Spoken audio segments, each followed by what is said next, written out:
Hello, my name is Marina and I am in this capstone project with Arinzi and Lovebreed.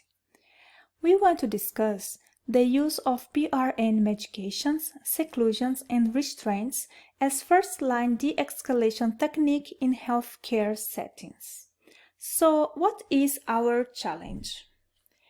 Our friend Arinzi works in an adult inpatient psychiatric unit in a medical center located in Cincinnati. The unit where he works does not have any policy or procedure for the escalation during a patient crisis. Most nurses in his psychiatric department use the skills that worked for them before to manage an aggressive patient. So Arinzi notes that there is a policy for restraints and seclusions that is located on the intranet for the entire organization. However, the internet does not have a policy or any educational material on how to de-escalate patients during crisis management. Every year, all staff members in the department attend a crisis prevention training, but the training primarily focuses on transitional holds and how to restrain patients properly.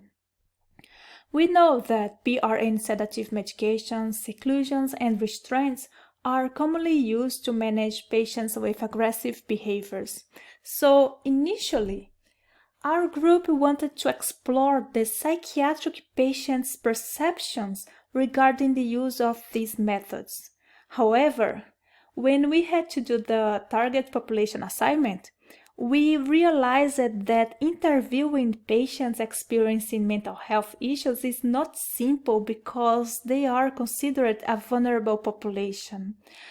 So to follow the Miami University policy, we decided to shift the focus of this capstone project to explore the perception of nurses regarding the use of these methods and their experiences using them. So after reviewing the literature about the use of PRN medications, seclusions, and restraints, we realized that there is a lack of evidence on how nurses perceive the use of these methods. So the target population of this capstone project is nurses who work in mental health inpatient facility where physical restraints, seclusion, and PRN medications are used as first-line de-escalation methods. We chose this target population because most of the nurses that we interviewed, especially the new grads nurse, they said they do not feel prepared to deal with an aggressive patient. In addition, they feel fears for their own safety and fear of harming the patient. In consequence, these methods continue to be used as first-line de-escalation technique, despite this practice have been identified as involving detrimental physical and psychological effects on both patients and nurses.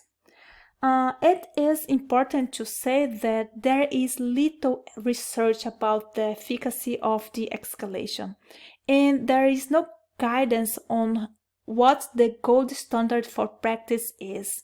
So, we know that continuous education programs are essential to prepare nurses to manage distressed and aggressive patients.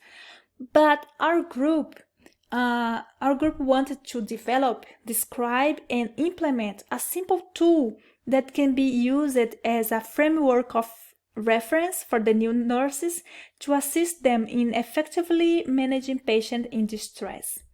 We thought about using the acronym like PAUSE for our tool, where P is for personal space and pay attention, A is for assessment, U is for understanding, S is for safety, and E is for empathy.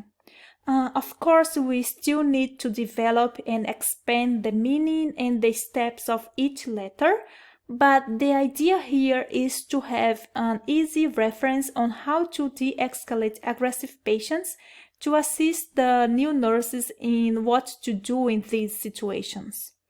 Also, as a visual learners ourselves, we wanted to create a quick and easy way to share the tool in the form of a visual guide and make this information easily available to nurses. So we decided to create a reference guide badge card like this one here, but with our tool, to be used by the nurse as quick reference guide on how to act when they face an aqueous patient.